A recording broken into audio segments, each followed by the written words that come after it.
All right, let's dive in. Today, we're talking about a circuit that's so fundamental, you've probably got billions of them within arm's reach right now. Seriously.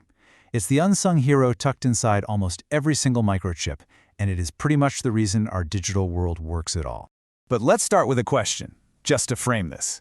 Have you ever wondered why your phone call stays crystal clear, even when you're walking past a microwave or you're surrounded by other electronics? Well, the answer lies in how we defeat this constant, invisible enemy. See, in the world of integrated circuits, every single signal is, well, it's vulnerable.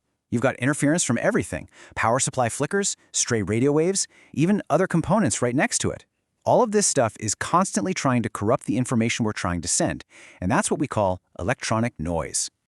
So here's the problem. If you tried to use just a simple, basic amplifier, like one with a single transistor, to boost a signal, you'd run into a massive issue. Sure, it would amplify the signal you want, but it would also amplify all that unwanted noise right along with it.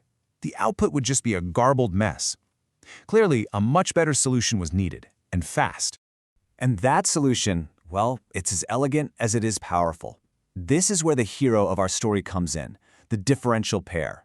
This incredibly clever design is the absolute key to hearing the real signal through all that static. So, what exactly is it?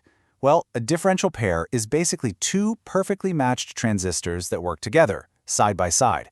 And look, it's almost impossible to overstate how important this is. Our source material calls it the single most important building block in all of modern analog integrated circuit design. That's a huge claim, but it's true. Okay, so how it works is pure genius, and the best way to get your head around it is with a really simple analogy. Just picture the differential pair as a perfectly balanced seesaw. All right, let's break this down. On the left side, you've got what's called a common mode signal. Imagine that background noise, that static, hits both of your inputs at the exact same time.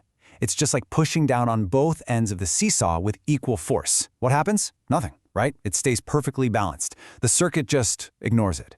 Now look at the right side. This is our differential signal, the real message. This one creates a tiny difference between the two inputs. It's like one person on the seesaw is just a little heavier than the other. That imbalance makes the seesaw tip. And that tip, that difference, is exactly what the amplifier latches onto and amplifies. It's how it brilliantly separates the message from the noise. So this incredible ability to reject noise, it's not just some neat party trick, you know? It's a measurable superpower. Which leads to the obvious question, how do we actually measure how good an amplifier is at doing this? Well, we use a specific measurement for that. It's called the common mode rejection ratio, or CMRR for short. This is the key number, the spec that tells you exactly how good the amplifier is at rejecting that common mode noise, while at the same time amplifying the differential signal, the one we actually want to hear. Bottom line, the higher the CMRR, the cleaner your output is going to be.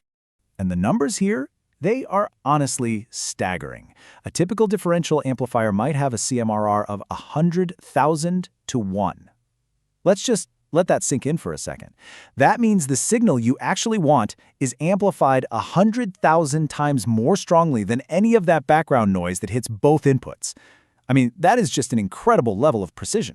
But of course, this is the real world, and in the real world, nothing is ever truly perfect. Those two transistors in the pair, they're never going to be perfectly matched. There will always be tiny, tiny imperfections, and those little mismatches are what ultimately limit how high that CMRR can actually get. This is exactly why high-quality engineering and precision manufacturing are so unbelievably crucial when you're designing modern chips.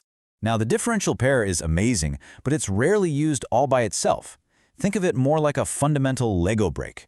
You use it to build much bigger, much more powerful circuits. Things like operational amplifiers. You've probably heard of them as op-amps, which are, well, they're basically everywhere in electronics. So one of the key innovations that really took these circuits to the next level was getting rid of bulky old resistors and replacing them with something called an active load. And an active load is really just a clever way of using other transistors to do the same job. This little table here really shows why that was such a game changer.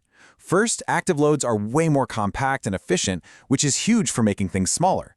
Second, they give you a vastly higher voltage gain, so a much, much stronger signal. And third, they help convert that two-sided differential signal into a single output, which is way easier for the next part of the circuit to handle. So here's the aha moment. The really crucial point is why they made that switch, and it all boils down to the simple economics and physics of a silicon chip. See, on a chip, transistors are tiny and super cheap to manufacture. Resistors, not so much. By comparison, they take up a ton of valuable space. So using transistors as these active loads wasn't just a neat trick, it was an absolutely revolutionary step for both performance and for making everything smaller. And this right here, this is a great illustration of how it all comes together inside a typical op-amp.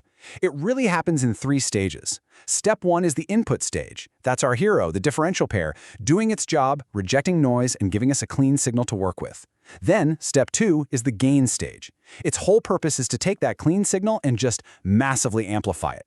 And finally, you've got step 3, the output stage, which gets that super powerful signal ready to go out and do its job, whether that's driving a speaker, an antenna, or whatever else is next in line. So when you kind of pull it all together, you really start to see the true beauty of this design, don't you? It's not just another component, it's a foundational principle. It's what has allowed our technology to become as incredibly sensitive and as reliable as it is today. And that really leads us to a final thought to chew on. This elegant circuit, which is more than 50 years old, is still at the absolute heart of our most advanced technology. Think about that. It's just this incredible testament to the power of finding a simple, elegant solution to a really fundamental problem. So I'll leave you with this question. What does the sheer endurance of a design like this teach us about what it really means for an idea to be brilliant?